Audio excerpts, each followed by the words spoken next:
Good morning, everyone. Thanks so much for joining me here on Wave Now. I'm Myra Ansari. We are going to Frankfurt right now, where Governor Beshear is giving details about an infrastructure budget proposal that he has. Let's listen in. Our administration has been committed to doing what's right for Kentucky families. And that means working together to build a better Kentucky, a state where prosperity reaches every corner of our Commonwealth and every neighborhood in each of our cities. Before I get to the details of our latest plan, let's take a minute to see how far we've come. Our hard work is paying off. We've seen record-setting economic growth. We've announced nearly 900 private sector new location and expansion projects, totaling over $27.5 billion in announced investments and creating 48,000 jobs. That is the highest investment figure for any governor, whether they served 1 or 2 terms. We secured the best 2-year period in state history for economic growth, and we announced the 2 largest economic development projects in Kentucky's history. The best part about these projects is the new good-paying jobs being created, and we've had the 2nd and 3rd best years for new wages, and we set the record for the longest period of the lowest unemployment rates in state history. We finished a lot of projects Kentuckians only dreamed of. Even when folks before said it wasn't possible, our reply has been, watch this. Think about projects we're working on right now, like the decades-old promise to 4-lane the entire Mountain Parkway. As we are here this morning for the first time, every portion of that project is either completed, under construction, or under contract. That is a critical project for Eastern Kentucky, and we are committed to it. Another mega project is the I-69 project. That opens up so much of Western Kentucky and ultimately has that bridge between Henderson and Evansville. It'll provide new growth for economic development, and we're working hard on it. In June, we broke ground and took the next big step towards realizing that goal. That's a project that goes right up to where the bridge will be. And in December, we announced that work began on a project to bring the Julian Carroll Purchase Parkway up to interstate standards, allowing I-69 to be extended from Mayfield to Fulton. And at the end of 2022, we secured the largest federal infrastructure funding award in history at that time, though I'm told we're now number 2, for the Brent Spence Bridge Corridor Project. Along with our partners in Ohio, we're receiving $1.6 billion. This is a game-changing investment for all of our state, and we are going to get it done without tolls. We've also moved forward with many critical regional projects, like the work done on Kentucky Highway 30 from Boonville to London, the Minnie to Herald connector in Floyd County, and the opening of the new Spotsville Bridge, and dozens of local projects. We have now provided discretionary transportation funding to all 120 counties, because we don't have red counties or blue counties. We just have counties with our Kentucky families, and we have to meet all of their needs. Soon, we'll talk more about how we've already allocated millions to expand cleaner drinking water, high-speed internet, to build and renovate more of the state's career and technical education centers, and grow new economic development sites. We've gotten all this done while securing the largest general fund surplus ever at $1.55 billion, as well as the second and third largest general fund surpluses ever. We have the largest rainy day fund ever, $3.7 billion. That is a 2,700% increase since I took office in 2019. And we did it all while lowering the income tax and lowering the property tax rate 3 separate times. Folks from all over are taking note of what's happening here, and even the toughest critics, the credit rating agencies, are saying great things. This year, we received the first ever state-level credit rating upgrade from Fitch Ratings. S&P Global Ratings followed by giving the Commonwealth its first ever rating upgrade. And just last week, we found that Moody's upgraded our economic outlook from stable to positive. That's typically seen as the first step towards a bond rating upgrade. When that happens, because I want to think positively, we will be 3 for 3, and that's a pretty incredible step and accomplishment for the state. This means we're going to save taxpayers money on the roads, bridges, and schools we're building, because that sets some of the rates for our borrowing. So we're going to get building some more. This brings us to today's news. To capitalize on this exciting momentum, we must invest in infrastructure projects that create new jobs and that help our families prosper. First, let's start with providing more clean water to our families. I am proposing another $500 million over the 2-year budget to continue to provide unserved families and businesses with access to cleaner water and wastewater systems. This $500 million grant pool means that we can do projects without raising rates on our families and the ratepayers in those areas. It means we can do more to address water systems that are significantly aging, to make sure that we can not only get clean drinking water to those that don't have it, but improve service and continue service. This investment builds off the $500 million we already allocated in federal ARPA dollars since 2021 through a bipartisan agreement with the General Assembly. One of the best parts about this program is that counties decided the most important projects. Judges and mayors came together, determined what the allocation should be, and all 120 counties came to an agreement on the most important projects that were then funded. This helped out every single part of Kentucky. So this additional investment is expected to create more construction jobs and provide cleaner water to more families and businesses across the Commonwealth. When, because I'm going to say when, this new cleaner water funding is passed into law, it will be the largest amount of general fund ever invested in clean drinking water, certainly in one budget cycle. Our rural water systems are critical to serving our people. Next, we're going to do even more to expand high-speed internet access with the goal of getting it to every home and every business across Kentucky. We've made high-speed internet expansion a priority because when it comes to announcing the largest investment in high-speed internet in our history, we've been breaking our own records over and over. Now, I remember announcing the first major investment that we had, which was the largest public sector investment. And then there was added private sector investment that was about $200 million. Our last round was about $400 million, about half and half. But this time, we know that we have $1.1 billion in BEAD funding coming down that'll create the largest public investment in high-speed internet in the state's history. That will all be appropriated in the next budget to bring affordable, reliable, high-speed internet service to every Kentuckian. We'll be asking the General Assembly to approve these funds for distribution through the Office of Broadband Development, which is how we've done all the other rounds of funding. They'll use an application process to fund unserved locations.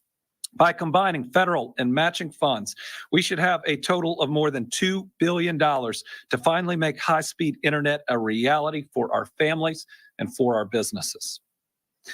Third, our Better Kentucky Infrastructure Plan adds $100 million in grant funding over 2 years to build and renovate more career and technical education centers.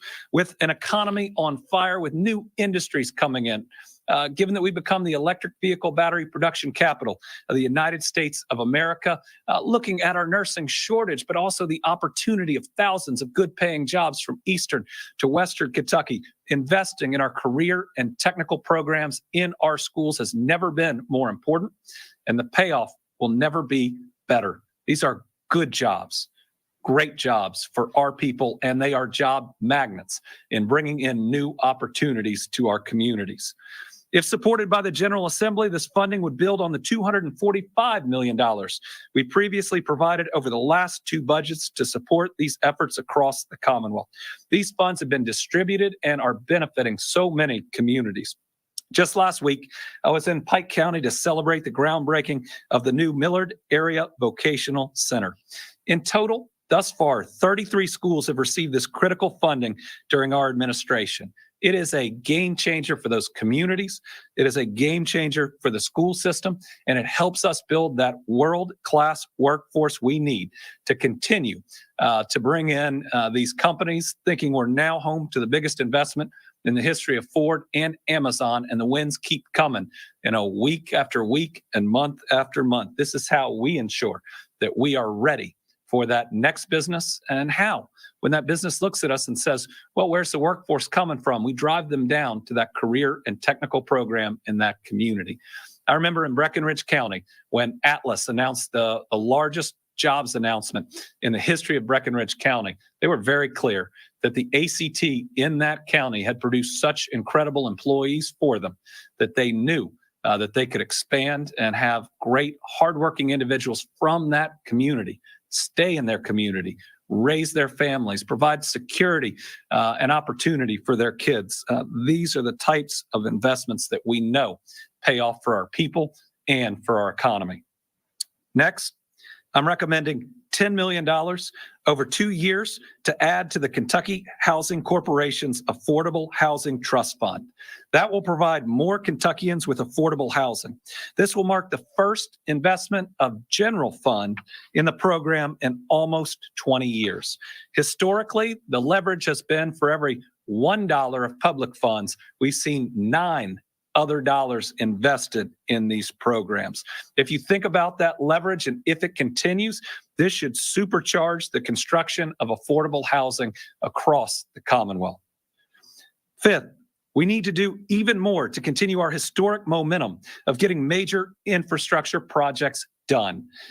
This has been a major priority for this administration, and as discussed earlier, we have delivered.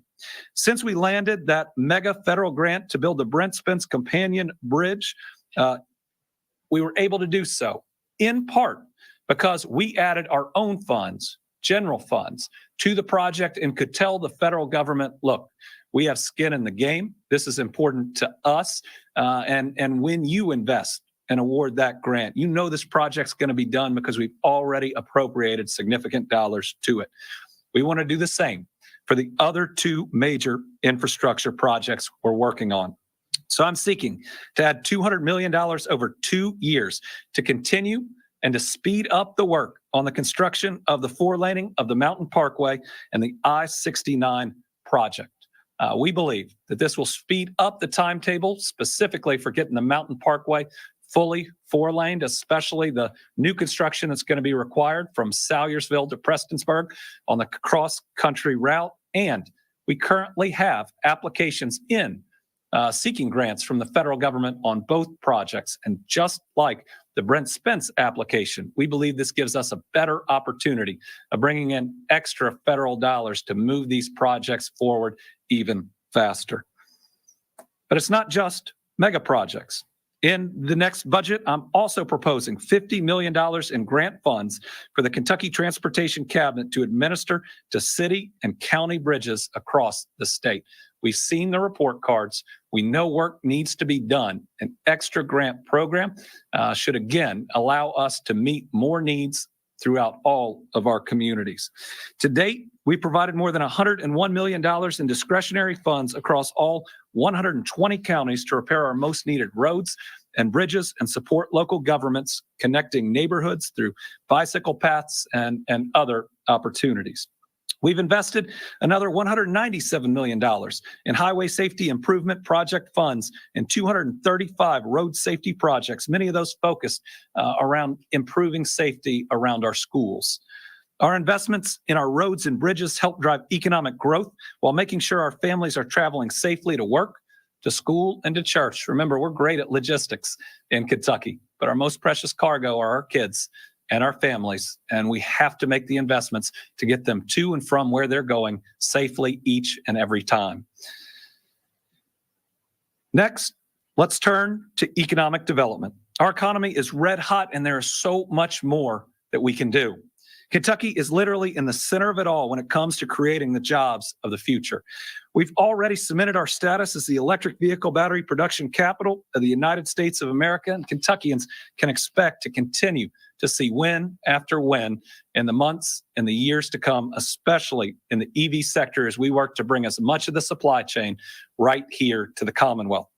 In addition to our great workers, speed to market has been a critical factor in securing these wins. What that means is that we have sites that are in better shape, ready to go, that we work with companies through the permitting process, because when we get them open months before any other state can, It gives them a competitive edge, and it significantly helps on the profit and revenue side for those companies. We do speed to market better than just about any other state, but a big part of that is making sure we have sites that are ready to go. Look at the mega site in Glendale as an example.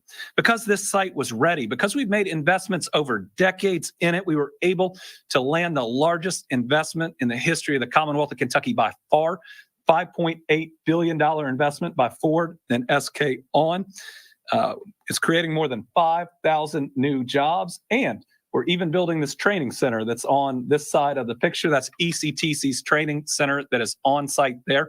We are ahead, actually even almost significantly ahead of schedule on this, and think we'll have an earlier opening than anticipated. So working with lawmakers, we've already dedicated $100 million to site development through the Kentucky Product Development Initiative.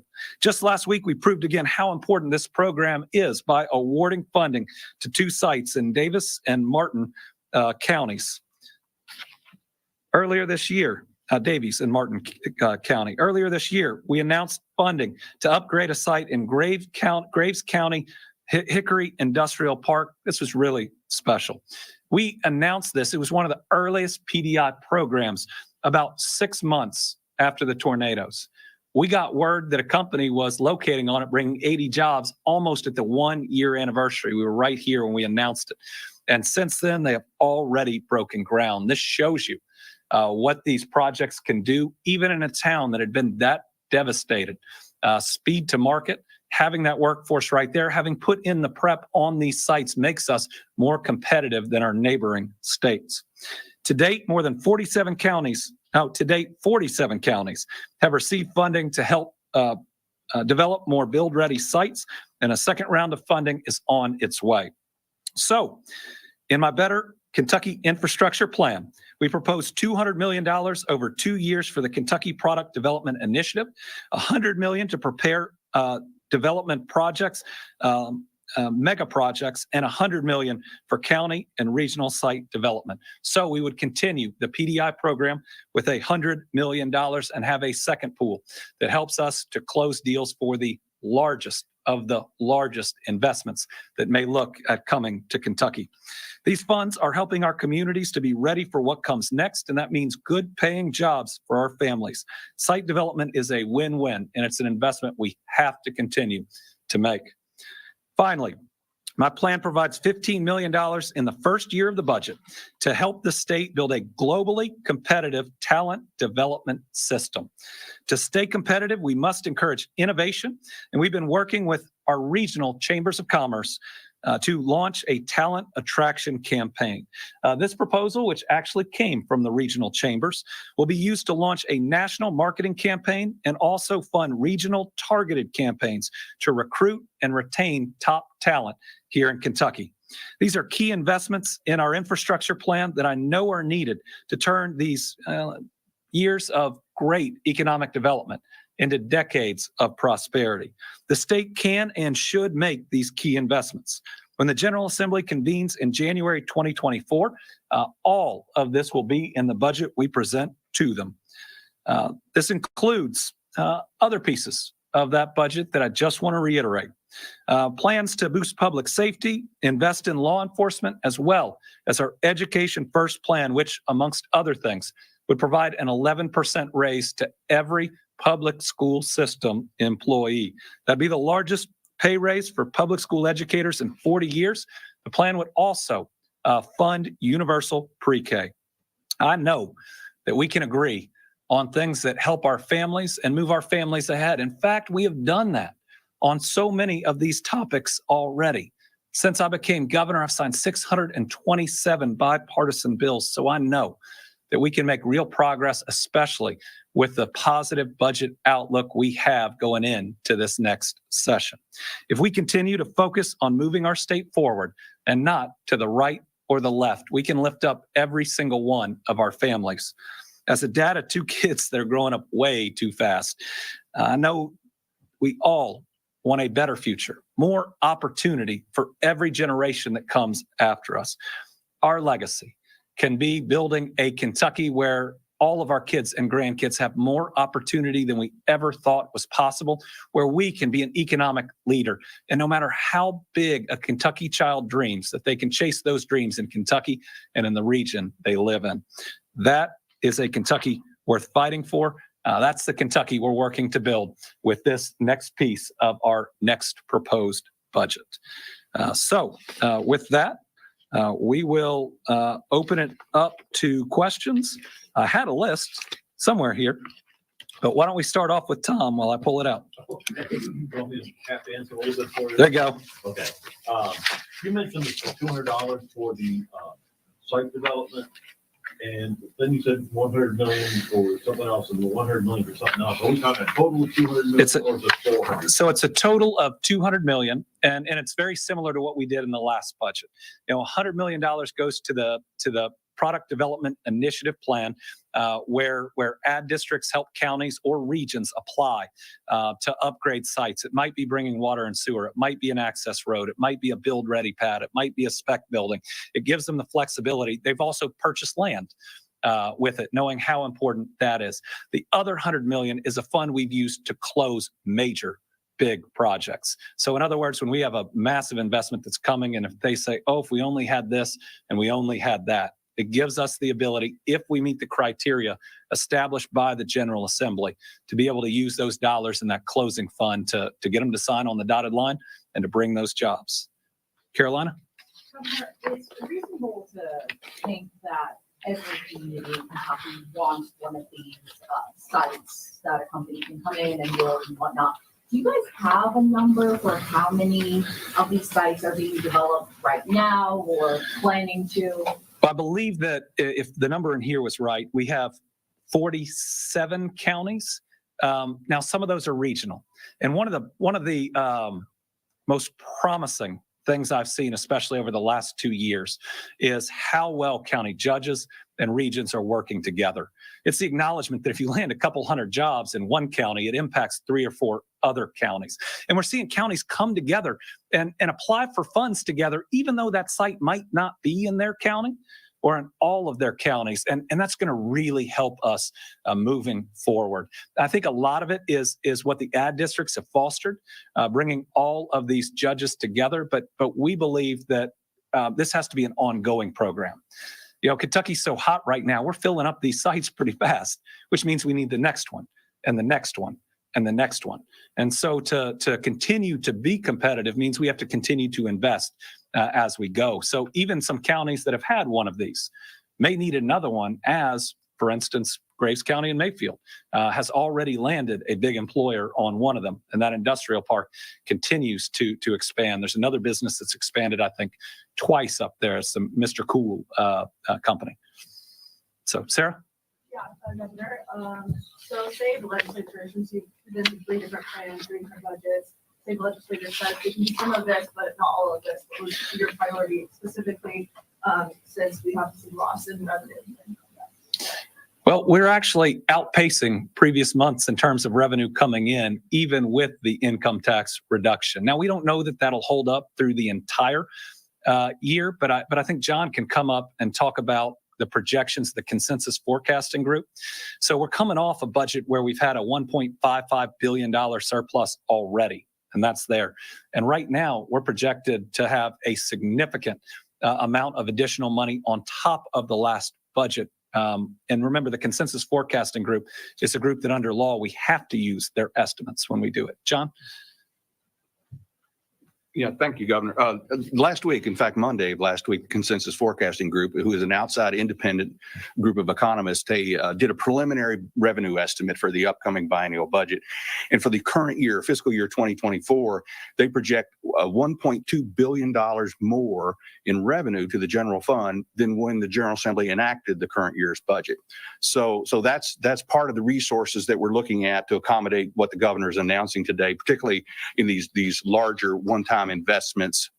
It's an opportunity to use that additional funding to make investments, increasing productivity, jobs, and income, for Kentucky's families. And that's on top of the fact that we've got a $3.7 billion budget reserve trust fund, a rainy day fund, which is right now 25% of annual revenue, is the largest we've ever seen. So those are kind of the sources, from which some of these investments would come from. So all of this is more than affordable, and we could put even more money into that rainy day fund. But let me just say, getting that education first plan through is critical. And don't take it from me, take it from our public school systems. We're currently, according to the last study, 44th in starting teacher pay. This would move us to the 20s.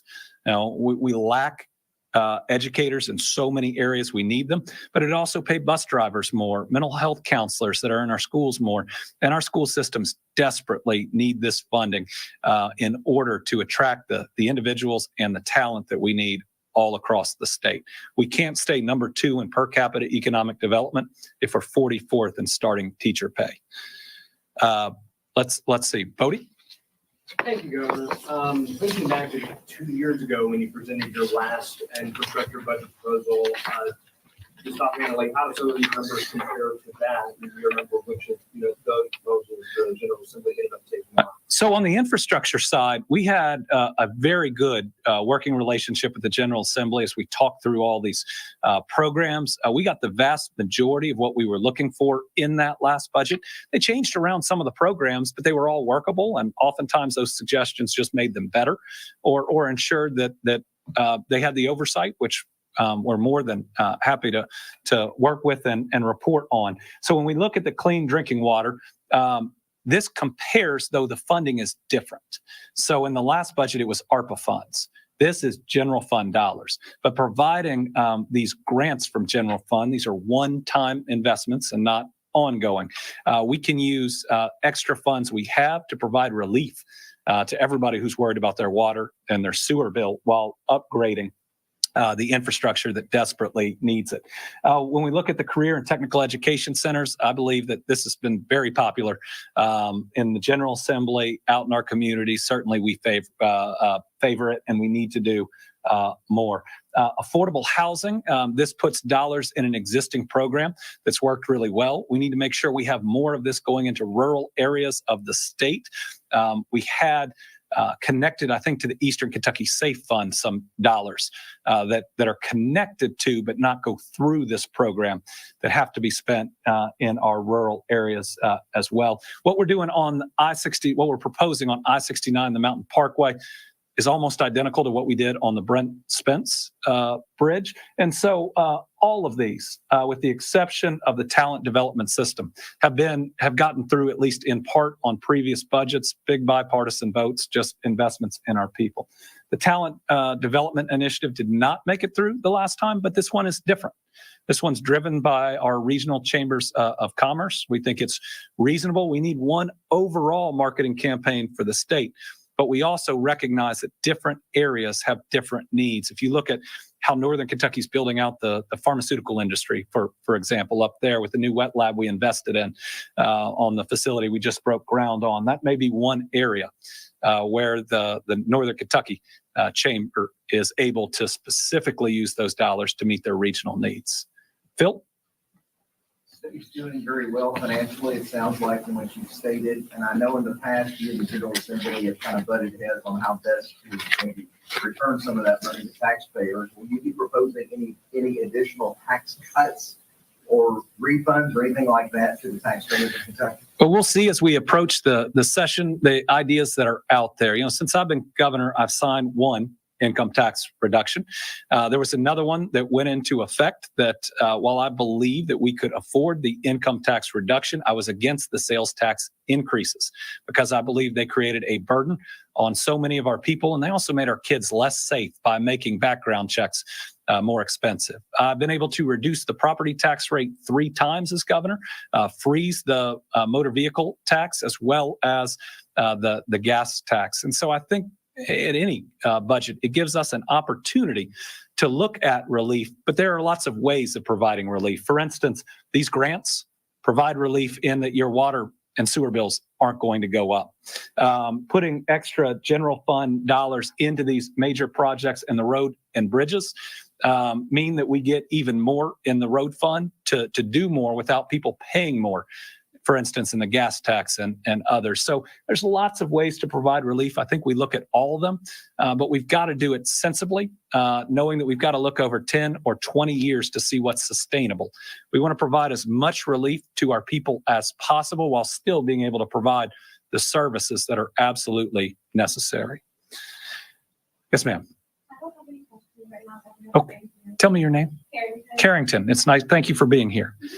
Anybody else, if we go old school style? All right, great. Thank you all very much. And we'll be back Thursday with the Team Kentucky update.